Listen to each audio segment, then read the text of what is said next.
Donc, bonjour à tous, oui, moi c'est William, j'ai 22 ans. Alors pour tout vous raconter, lorsque j'étais enfant, j'avais des rêves plein la tête, je voulais faire vraiment tous les métiers du monde et j'avais un métier en particulier qui me passionnait plus que les autres, c'était le métier de steward. Donc un jour j'en ai parlé à ma mère et je lui ai dit bah, maman je veux faire steward, j'aimerais voyager aux quatre coins du monde, etc. Partir voyager. Et puis à un moment donné, lors de la discussion, elle m'a dit tu sais mon fils, dans la vie on ne fait pas toujours ce qu'on veut. Alors cette phrase m'a quand même beaucoup marqué pendant une grande partie de ma vie, pendant beaucoup d'années, pardon, cette phrase m'a marqué. Et, euh, et j'avais souvent peur de me lancer, souvent peur de croire en mes projets, etc. Et, euh, et puis un jour, bah, j'ai rencontré Entreprendre pour apprendre. Et depuis cet instant, j'ai pu retrouver confiance en moi. Donc tout a commencé en 2021, lors d'un BTS MCO, Management Commercial Opérationnel. Il faut savoir que je suis aussi un grand passionné des animaux, en particulier des chiens.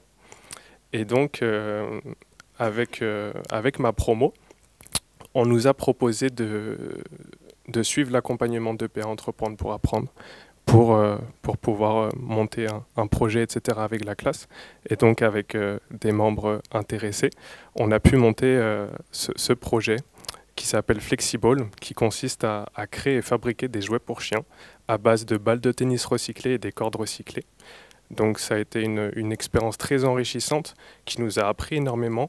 On a pu être suivis par des professionnels comme la société BIC, par exemple, à Redon, qui nous ont aidés dans la conception des balles de tennis à pouvoir retirer la feutrine jaune, car la petite particularité, c'est que suite à une étude de marché, on s'est rendu compte que celle-ci était toxique et nocive pour les animaux, pouvant mener à des cancers, des tumeurs et voire des fois même pouvant aller jusqu'à la mort.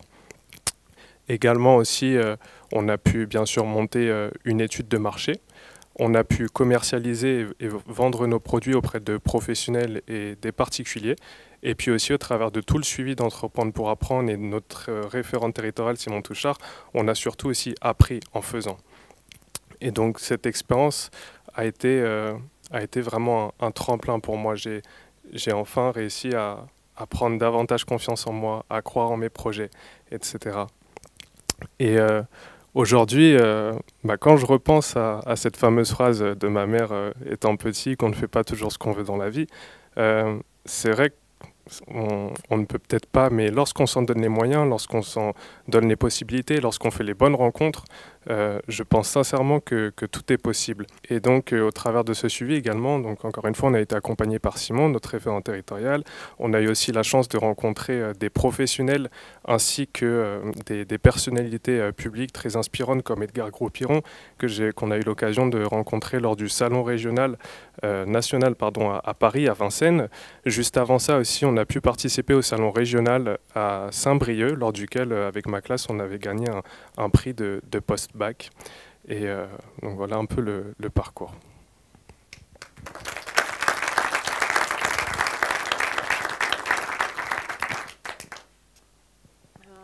Merci.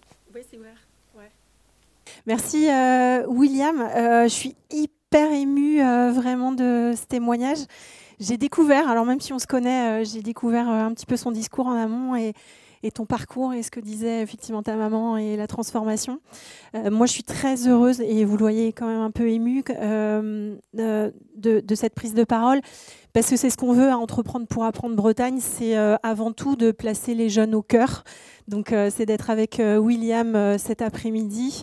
Et ça, je remercie vraiment la Fondation SNCF parce que on est trop souvent, et tu le disais Evan tout à l'heure, dans des modèles où voilà, on parle à la place d'eux, beaucoup à la place des jeunes. Et nous, à Entreprendre pour apprendre, eh bien, c'est ce qu'on veut, c'est que les jeunes parlent pour eux-mêmes et défendent leurs propres projets. Alors, Entreprendre pour apprendre Bretagne, c'est qui et c'est quoi? C'est qui? C'est 9 permanents. Il y a une petite partie de l'équipe qui est là.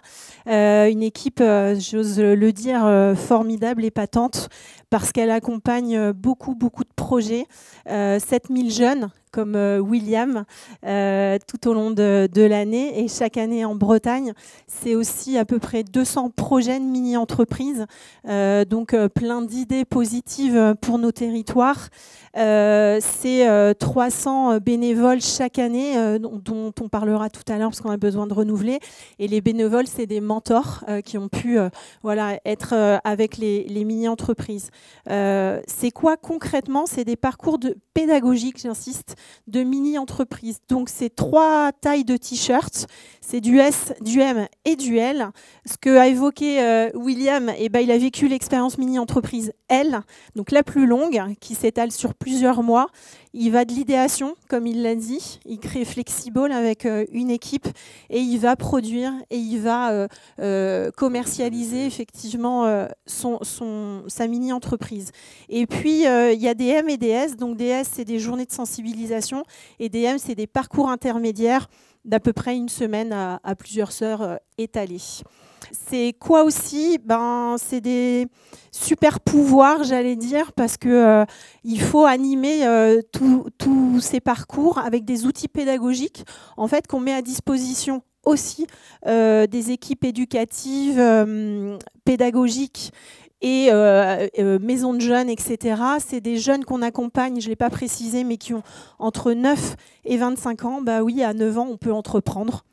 Et vous verriez, ils entreprennent très très bien, aussi jeunes. C'est aussi beaucoup d'énergie positive. Alors moi, ce qui m'anime tous les matins quand je me lève, enfin presque, c'est William, c'est Loane aussi qui est tout à l'heure, qui est là dans la salle. C'est tous ces parcours de vie que j'ai la chance de croiser. Je vais être un peu émue. Ça fait 8 ans, 8 ans que je fais ça. Je m'en lasse pas, vous voyez, je suis encore là. C'est assez émouvant parce que justement, c'est révéler ses talents. C'est William qui avait peut-être peu confiance en lui, en tout cas dans l'avenir, et qui tout d'un coup se dit que tout est possible. C'est vraiment ça qu'on veut faire Entreprendre pour apprendre Bretagne. C'est révéler leurs talents, ils en ont plein. Je voudrais laisser juste la parole aux jeunes, vous dire qu'ils ont beaucoup de choses à dire. Faut juste les écouter. Voilà. Merci. Ça fait du bien à entendre ce genre de discours. En tout cas, je trouve. Comment on fait pour rentrer un peu en contact avec vous? Est-ce qu'on peut vous rencontrer, je sais pas, sur des festivals ou dans des endroits où les jeunes sont? Ouais, j'ai oublié l'essentiel. Merci, Evan. On se rejoint au festival et en plus j'avais mes petites cartes postales. Vous en avez. On vous invite au festival des mini-entreprises. Merci beaucoup. Les 14 et 15 mai, vous y croiserez 2000 jeunes sur le site des Vieilles Charrues. On est hyper fiers. À Carhaix.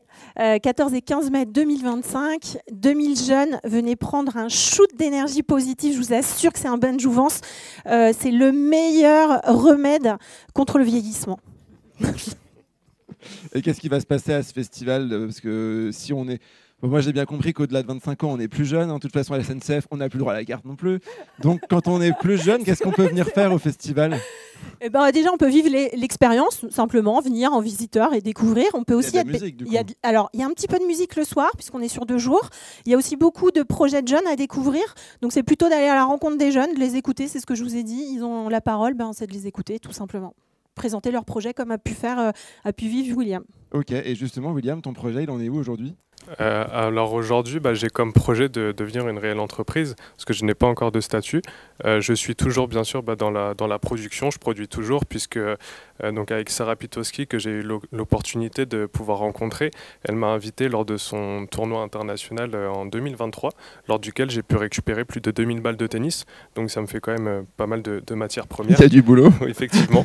Et puis les cordes aussi, donc la petite particularité, c'est que je les récupère dans des bases nautiques. Donc j'essaie aussi de jouer avec l'économie de proximité. J'habite à Radon plus précisément, donc j'ai vraiment cette chance-là d'avoir plusieurs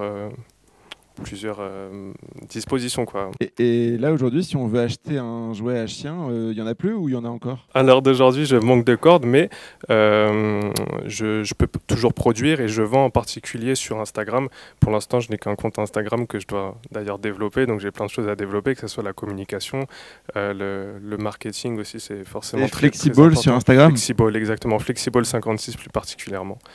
Bon, Mélanie, en tout cas, tu as une jeunesse éternelle qui t'attend grâce à tous ces jeunes. Ouais, carrément. En tout cas, on prend note de cette date, là, le 15-16 mai à Carhaix pour le festival. 14 et 15. Ah pardon, j'ai noté 15-16, bah voilà, ouais. 14-15. Bah, le 15 est bon, mais il faut venir la veille. Et ben merci beaucoup.